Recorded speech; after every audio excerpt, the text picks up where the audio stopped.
Kiki, une petite fille de 9 ans, douce et silencieuse, vivait dans un petit village de Côte d'Ivoire, non loin de Daloa. Elle avait de grands yeux brillants, et une voix si discrète qu'on l'entendait à peine. Depuis qu'elle était toute petite, elle faisait tout pour plaire à sa mère, Anne. Elle balayait la cour, lavait les assiettes, surveillait son petit frère. Mais malgré tous ses efforts, sa mère ne la regardait jamais avec tendresse. Kiki ne comprenait pas pourquoi sa mère ne l'aimait pas. Elle se contentait de l'observer de loin, espérant un jour recevoir un mot gentil, une caresse, ou même un simple sourire. Mais ce jour n'est jamais venu. Tout a basculé une nuit de saison des pluies. Le tonnerre grondait, le vent hurlait, et dans la maison faite de briques rouges, le petit frère de Kiki tomba gravement malade. Il convulsait, pleurait, transpirait. Anne, paniquée, cria que c'était l'œuvre du diable. Le lendemain, un vieil homme du village, Tozo, connu pour être prophète, fut appelé pour voir clair dans ce malheur. Tozo arriva avec ses colliers, ses paroles sombres et ses yeux qui semblaient tout savoir. Il observa Kiki longuement. Puis, devant tout le monde, il pointa son doigt vers elle. Cette enfant est une sorcière. Elle est la cause de tout le malheur dans cette maison. Le silence fut brutal.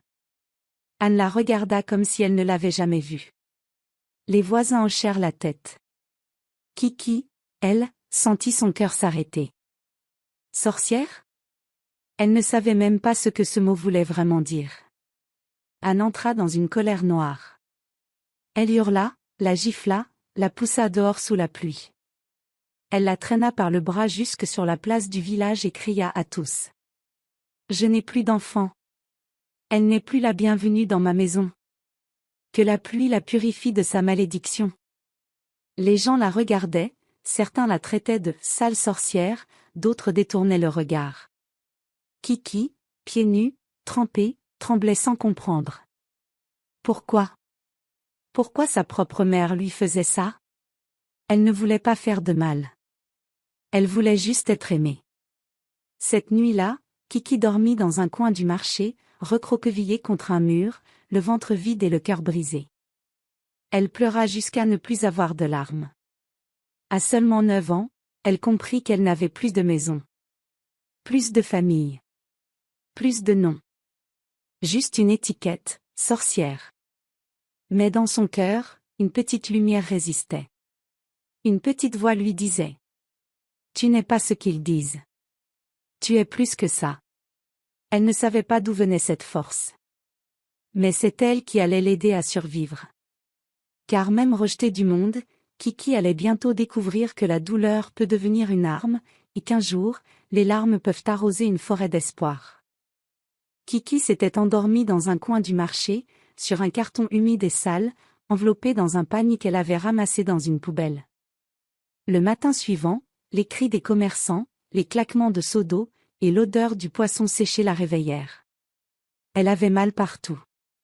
Son ventre grondait de faim, et ses pieds étaient gonflés d'avoir dormi à même le sol. Elle essaya de se cacher derrière un étal abandonné, mais déjà, quelques vendeuses chuchotaient. C'est la petite sorcière là. Elle va attirer des malédictions dans le marché.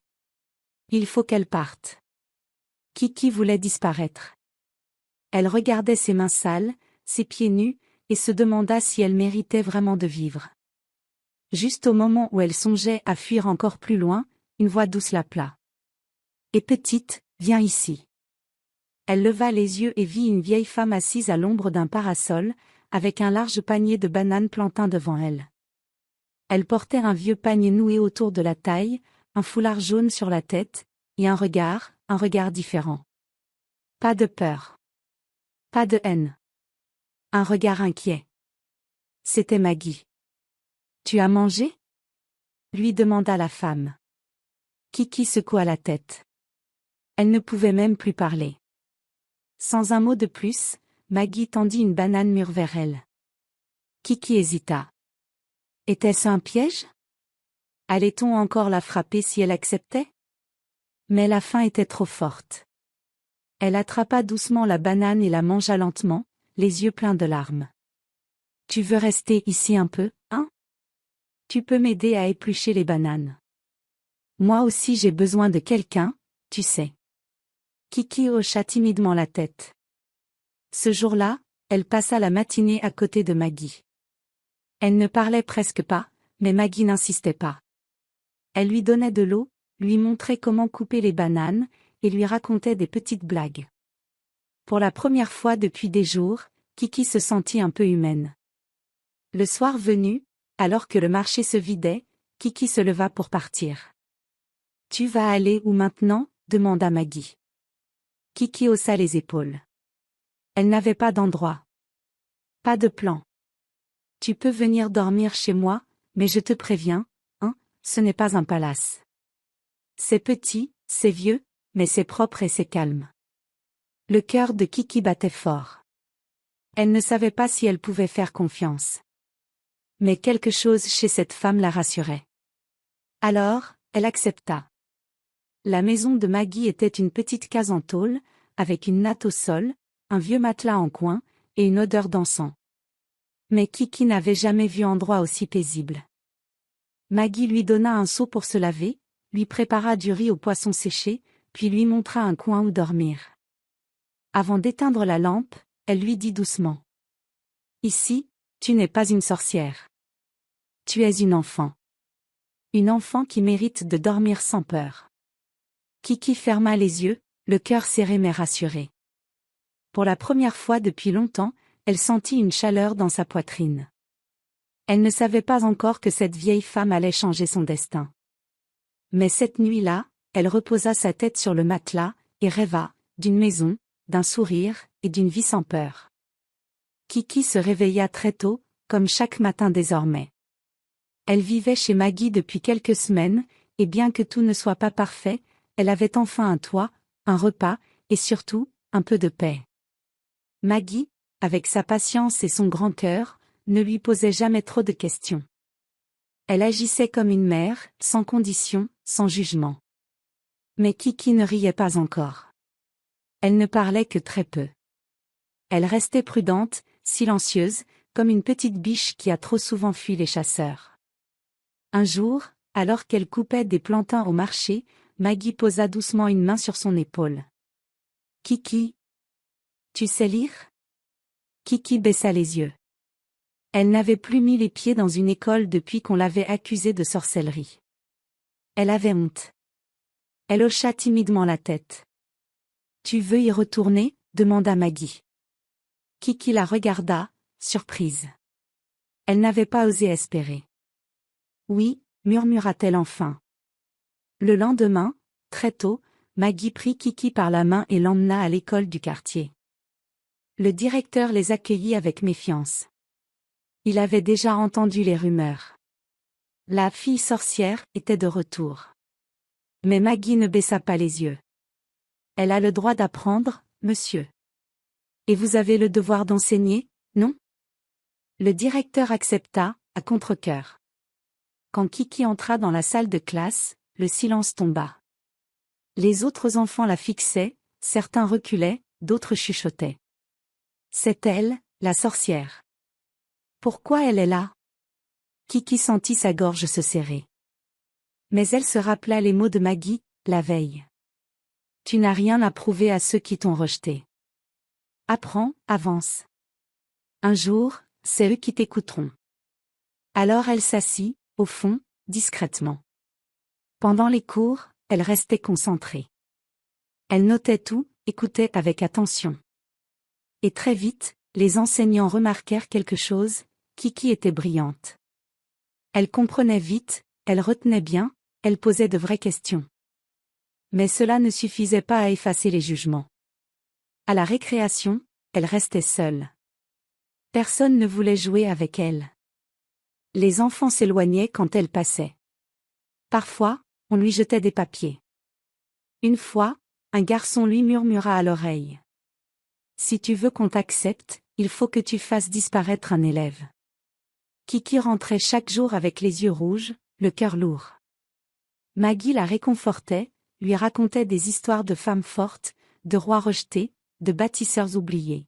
« Ce n'est pas eux qui décideront de ton avenir, lui disait-elle. Tu es né pour autre chose.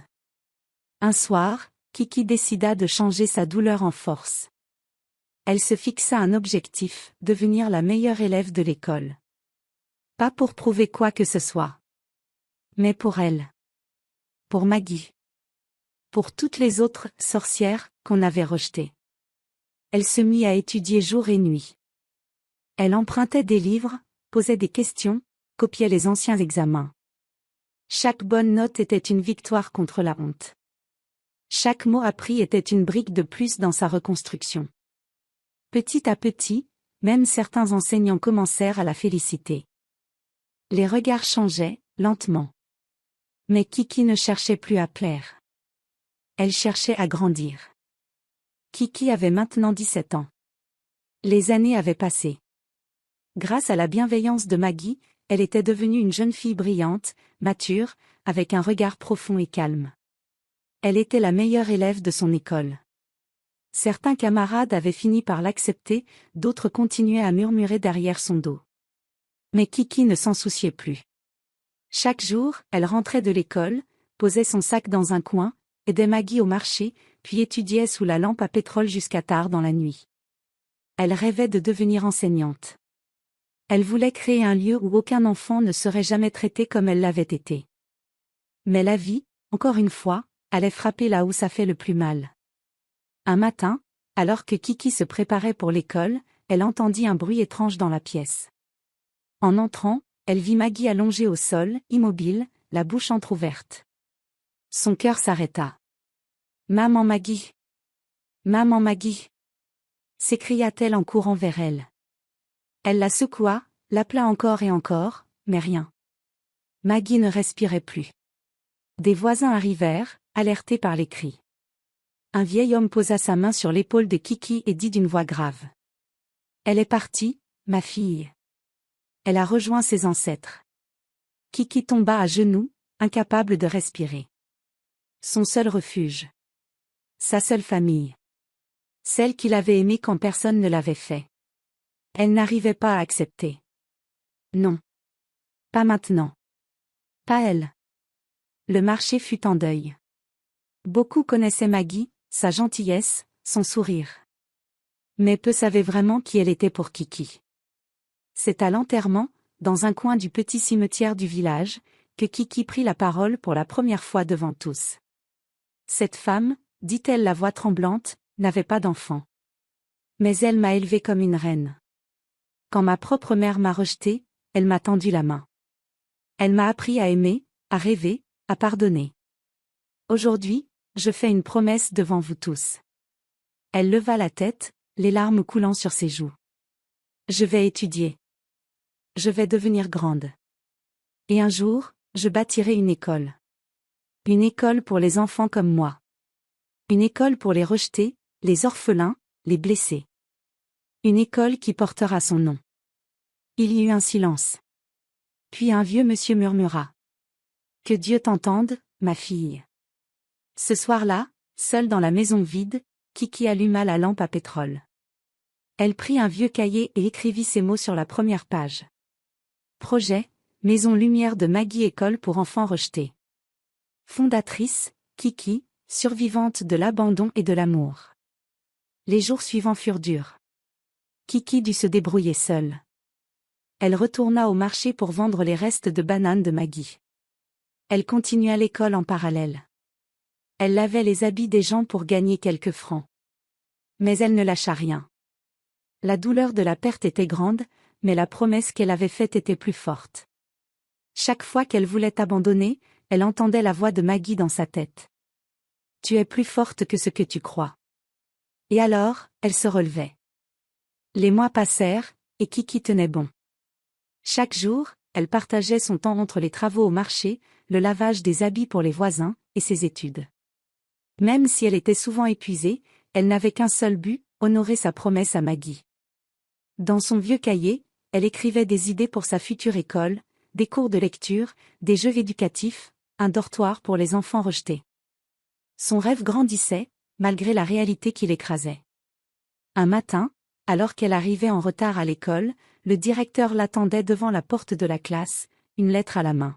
« Kiki, viens ici. J'ai quelque chose pour toi. Elle s'approcha, inquiète. Le directeur, habituellement distant, avait un regard étonnamment bienveillant. Une organisation humanitaire est venue dans notre école la semaine dernière. Ils ont vu ton dossier. Ils ont été impressionnés par tes résultats. Ils ont décidé de t'attribuer une bourse d'études à Abidjan. Tout payé. Logement. Nourriture. Éducation. Tu pars le mois prochain. Kiki resta figée. Elle n'arrivait pas à croire ce qu'elle venait d'entendre. Moi? Une bourse? À Abidjan? Le directeur sourit. Toi. Tu l'as mérité. Elle sortit de l'école ce jour-là en courant, les bras en l'air, les larmes aux yeux. En chemin, elle s'arrêta devant la tombe de Maggie, sous le manguier du village, et murmura. Maman Maggie, tu vois? Je vais aller à Abidjan. Comme tu me l'avais promis. Le départ ne fut pas facile. Kiki n'avait jamais quitté son village. Elle avait peur de la ville, de l'inconnu, mais surtout, peur d'échouer. Pourtant, elle rassembla le peu qu'elle avait, quelques habits, son cahier de rêve, et une vieille photo de Maggie. Puis elle monta dans le car, les yeux rivés sur la route. Abidjan était un autre monde. Des voitures partout. Des immeubles hauts comme le ciel. Des gens pressés, bruyants, indifférents. Kiki se sentit minuscule. Mais dans le centre d'accueil de l'organisation, elle trouva un nouveau rythme. Elle partageait une chambre avec 2 autres filles, allait à une grande école publique, et recevait 3 repas par jour. C'était la première fois de sa vie qu'elle mangeait sans se demander si elle aurait encore faim le soir. Très vite, ses professeurs virent en elle une élève exceptionnelle. Elle posait les bonnes questions, lisait même pendant la pause, et prenait soin des autres. Une éducatrice, nommée Madame Arlette, s'attacha à elle. Kiki, tu n'es pas qu'intelligente. Tu as un feu en toi. Un feu rare. Ce feu vient de la douleur, répondit Kiki un jour. Madame Arlette l'aida à postuler pour une autre bourse. Internationale, cette fois. Et un miracle arriva, Kiki fut acceptée dans une université en France, pour étudier l'éducation et la psychologie infantile. Le billet d'avion fut payé. Les papiers préparés. Et quelques mois plus tard, Kiki s'envola pour l'Europe, les yeux pleins de larmes et d'espoir. Dans l'avion, elle sortit son cahier et écrivit. Je vais apprendre, observer, grandir. Et quand je reviendrai, je bâtirai l'école que je t'ai promise, Maggie. Même si je dois tout faire seule.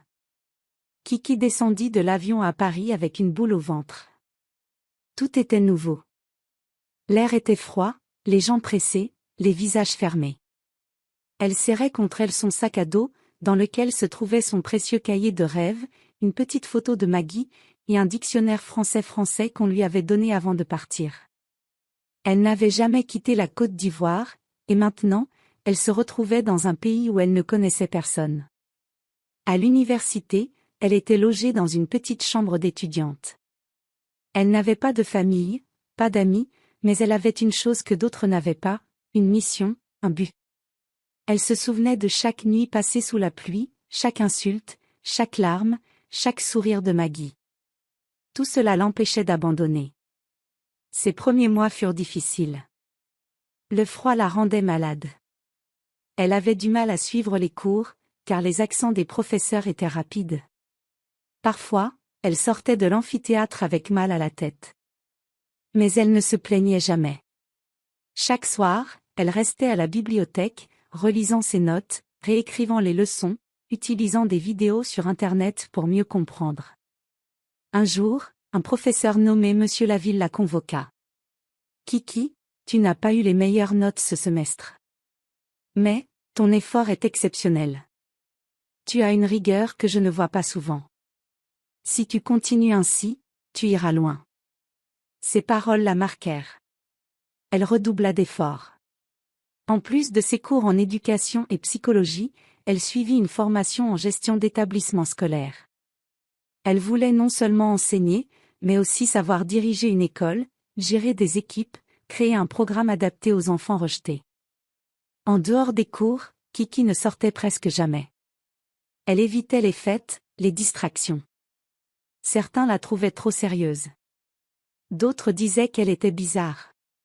Mais Kiki s'en fichait. Elle savait d'où elle venait. Elle savait pourquoi elle était là.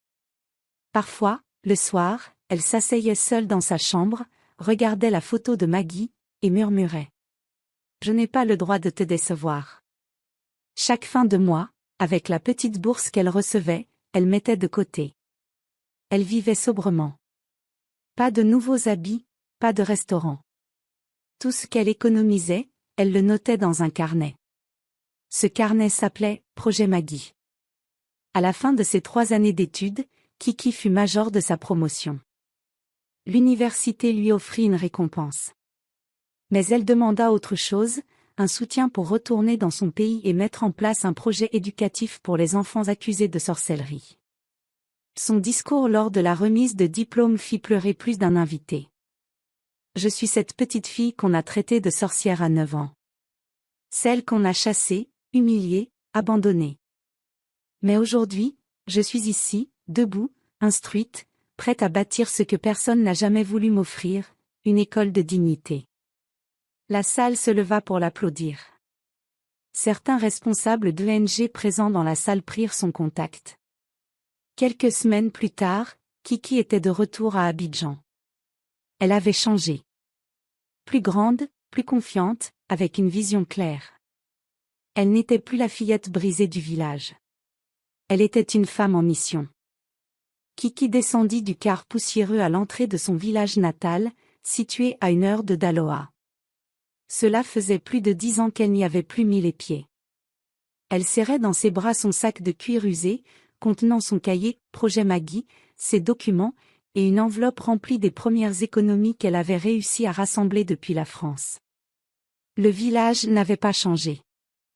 Les cases en banco, les enfants courant pieds nus, les vieilles femmes assises sous les manguiers, le vendeur de gari au coin de la ruelle, tout était comme figé dans le temps. Sauf elle. Elle était devenue une autre. Quand elle traversa la grande place du village, plusieurs regards se tournèrent vers elle. Certains la reconnurent immédiatement.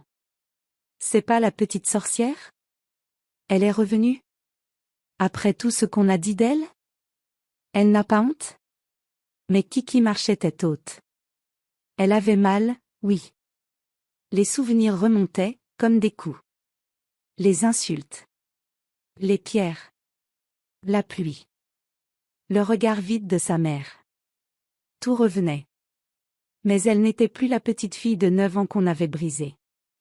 Elle alla d'abord saluer la doyenne du village, une vieille femme appelée Tanti Salimata, qui l'avait toujours regardée avec pitié, mais n'avait jamais osé s'opposer aux décisions de la foule.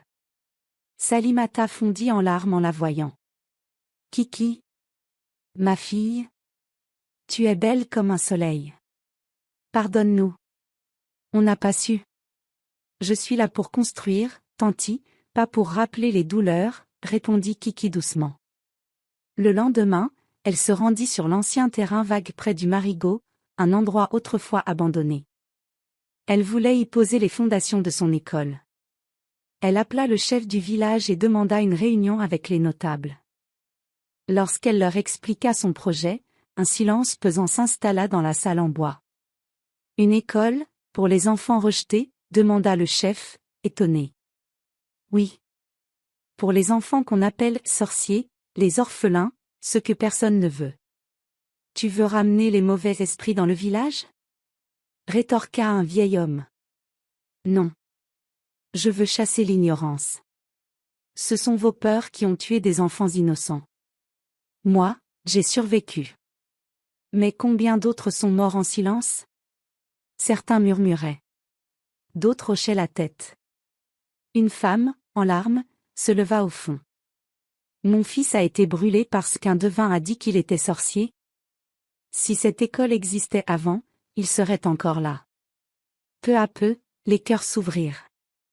Le chef, ému, déclara. Si tu veux construire cette école ici, Kiki, tu as ma bénédiction. Tu as su transformer ta douleur en espoir. Tu es un exemple. Kiki sourit, les yeux pleins de larmes. Elle savait que ce n'était que le début. Elle passa les semaines suivantes à nettoyer le terrain, faire venir des briques, contacter des maçons. Elle dormait dans une case prêtée par une vieille voisine. Elle dessinait les plans à la main, appelait les donateurs qu'elle avait rencontrés en France. Les enfants du village, d'abord distants, commencèrent à l'approcher. Ils l'appelaient Madame Kiki. Certains venaient l'aider à porter les seaux. D'autres s'asseyaient pour l'écouter raconter son histoire. Elle ne parlait pas de vengeance. Elle parlait de pardon, d'amour, de reconstruction. Et pendant que les murs de l'école montaient pierre après pierre, les murs dans les cœurs commençaient aussi à tomber. Un matin paisible, alors que le soleil d'Afrique caressait doucement les toits en tôle, Kiki se tenait debout devant un petit bâtiment en briques rouges. Un panneau en bois, gravé à la main, trônait fièrement à l'entrée. On pouvait y lire « École, maison lumière de Maggie ». Pour les enfants oubliés, rejetés, accusés, mais jamais perdus. Autour d'elle, des enfants de tous âges attendaient avec impatience, les yeux écarquillés. Certains étaient pieds nus, d'autres mal habillés, mais tous portaient ce même regard, celui de l'espoir mêlé à l'incrédulité. Ces enfants venaient des villages voisins. Beaucoup avaient été abandonnés par leurs familles à cause de croyances cruelles. Pour eux, cette école était le seul endroit où ils se sentaient encore humains. Le premier jour, 27 élèves se présentèrent. Certains n'avaient jamais mis les pieds dans une salle de classe. D'autres tremblaient, ayant encore peur d'être battus ou rejetés. Kiki les accueillit un à un, avec des mots doux, des sourires, et même quelques larmes dans les yeux. Ici, personne ne vous traitera de sorciers. Ici, vous êtes des enfants. Et les enfants ont le droit d'apprendre, de rêver, de jouer et de vivre. Les premières semaines furent chaotiques. Il fallait enseigner à des enfants traumatisés, réticents, parfois violents. Kiki faisait tout elle-même, cours, repas, nettoyage, soins. Mais elle ne se plaignait pas. Chaque rire arraché, chaque progrès observé était une victoire contre l'injustice. Très vite, le nom de l'école commença à circuler. Une journaliste locale vint faire un reportage. Puis une ONG basée à Abidjan proposa un petit financement. Kiki utilisa l'argent pour acheter des bancs, des cahiers, et même quelques livres illustrés.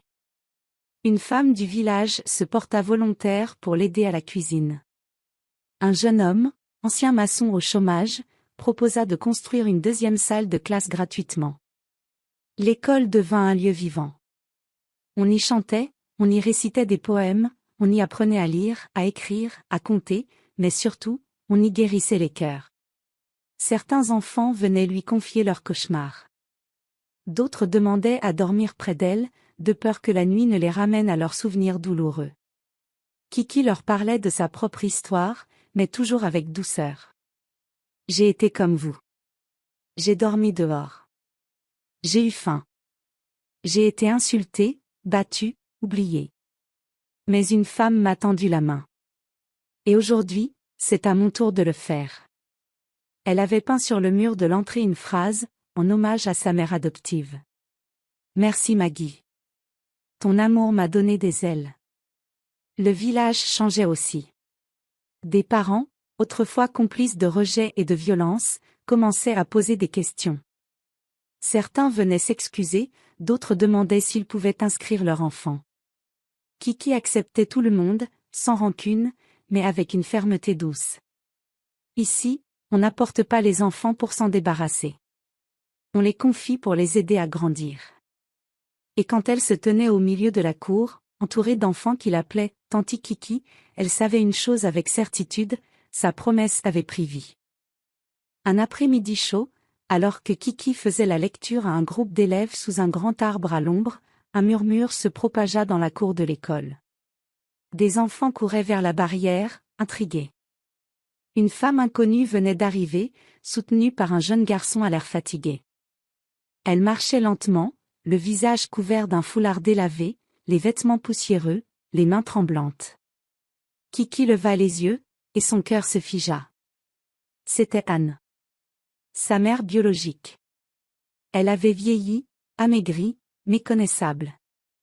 Ses yeux jadis pleins de colère étaient maintenant noyés dans la fatigue, le regret, et quelque chose d'encore plus douloureux, la honte.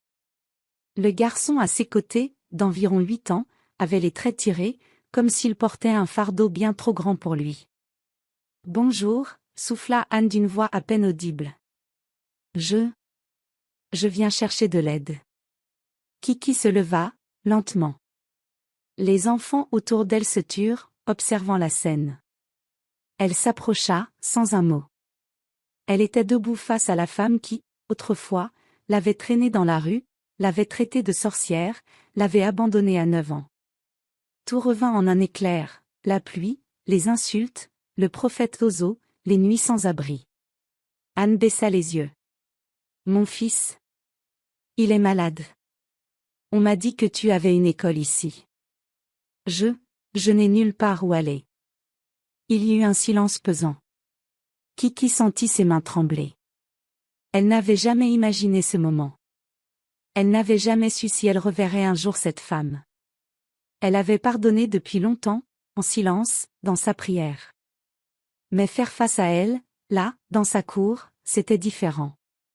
Le petit garçon toussait. Il semblait faible. Kiki s'agenouilla à sa hauteur. « Comment tu t'appelles ?»« David », répondit-il, la voix cassée. Kiki prit sa main. Elle était brûlante. « Il a de la fièvre », dit-elle. « Il faut le soigner. » Elle se redressa et regarda Anne droit dans les yeux. « Tu m'as abandonnée quand j'étais malade. Tu m'as chassée quand j'avais besoin de toi. Mais aujourd'hui, je ne te ferai pas la même chose. Parce que moi, j'ai appris ce que toi, tu n'as jamais su, aimer sans condition. » Anne éclata en sanglots. « Pardon. Kiki, je t'en supplie. Je n'ai plus rien. Personne ne m'aide. Je sais que j'ai été une mauvaise mère. Mais je suis fatiguée. Brisée. » Kiki la regarda longuement. Elle voyait la femme brisée, pas le monstre d'hier. Elle voyait une douleur que le temps avait sculptée. « Tu peux rester ici, » dit-elle doucement. « Pas comme ma mère. Mais comme une femme en détresse, que je choisis d'aider. Pas pour toi, mais pour moi. Parce que mon pardon est ma liberté. » Anne tomba à genoux, pleurant à ses pieds. Les enfants regardaient, certains émus, d'autres encore surpris. Kiki prit David dans ses bras et l'emmena dans l'infirmerie de fortune qu'elle avait aménagée. Elle le coucha doucement, le couvrit, lui donna un peu d'eau. Cette nuit-là, Kiki ne dormit pas. Trop de souvenirs, trop d'émotions. Mais au fond d'elle, une paix étrange s'était installée. Elle venait de comprendre que le vrai pouvoir ne réside pas dans la revanche, mais dans la guérison. Le soleil se leva doucement sur la cour de l'école, colorant les murs en briques rouges de teinte dorée. Les enfants commençaient à sortir de leur dortoir, les yeux encore pleins de sommeil.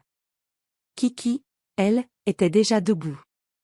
Elle observait le petit David dormir profondément dans l'infirmerie, sa respiration devenue paisible. Un sourire discret naquit sur ses lèvres. Elle s'était toujours demandé ce qu'était une vraie mère. Elle n'avait pas grandi avec des berceuses, ni des bras pour la consoler. Sa seule image maternelle avait été Maggie, une femme pauvre mais riche en tendresse. Aujourd'hui, Kiki comprenait enfin. Être mère, ce n'était pas donner naissance. C'était protéger, comprendre, encourager, et pardonner. Depuis l'arrivée d'Anne, la vie à l'école avait pris une tournure étrange. Certains villageois, choqués par son retour, posaient des questions. D'autres l'accusaient de jouer un rôle pour profiter de la générosité de sa fille. Mais Kiki restait silencieuse. Elle ne répondait pas aux rumeurs. Elle observait. Anne, de son côté, était différente. Elle ne parlait pas beaucoup. Elle passait ses journées à balayer la cour, aider en cuisine, laver les vêtements des enfants. Elle évitait le regard de Kiki, comme si la honte ne la quittait jamais. Une fois, en l'entendant rire avec des enfants, Kiki la vit s'arrêter, poser une main sur sa bouche, et pleurer en silence. Un jour, Anne demanda à parler à elle, en privé. « Je veux partir, dit-elle. Je ne mérite pas d'être ici. Chaque jour je vois tout ce que tu es devenu, et je me déteste encore plus. Kiki la regarda longtemps, puis lui dit. Tu peux partir si tu veux. Mais sache que ton départ ne changera rien à mon pardon.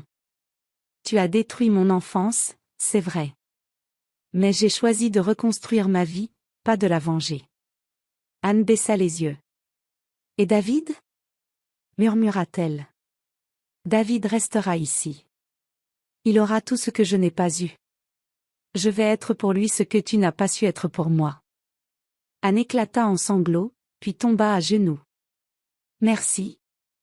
Merci pour ce que tu fais pour lui. Il n'a jamais connu l'amour, et moi, je n'ai jamais su en donner. Elle ne partit pas ce jour-là. Mais à partir de ce moment, une nouvelle relation commença à naître. Pas une relation mère-fille, mais une relation de deux femmes brisées par la vie, essayant de recoller les morceaux. Les mois passèrent. L'école grandit. D'autres instituteurs rejoignirent Kiki. De nouvelles salles furent construites. Des bénévoles d'Abidjan vinrent proposer des ateliers d'art, de musique, de théâtre. Kiki mettait un point d'honneur à ce que chaque enfant se sent aimé. Elle connaissait leurs prénoms, leurs histoires, leurs blessures. Elle était là, dans la cour, tous les jours, comme une grande sœur, une guide, comme une mère. Un jour, lors de la fête de fin d'année, un petit garçon s'approcha timidement d'elle. « Maman Kiki, tu peux me prendre dans tes bras ?» Elle le souleva, émue, et le serra contre elle. « Bien sûr, mon ange. » Et à cet instant, elle comprit que la vie lui avait volé une enfance, pour lui confier une mission, offrir aux autres ce qu'elle n'avait jamais eu. Et elle l'avait accompli. Kiki n'était plus la petite sorcière rejetée par sa mère. Elle était devenue une lumière pour tous les enfants qu'on avait laissés dans l'ombre.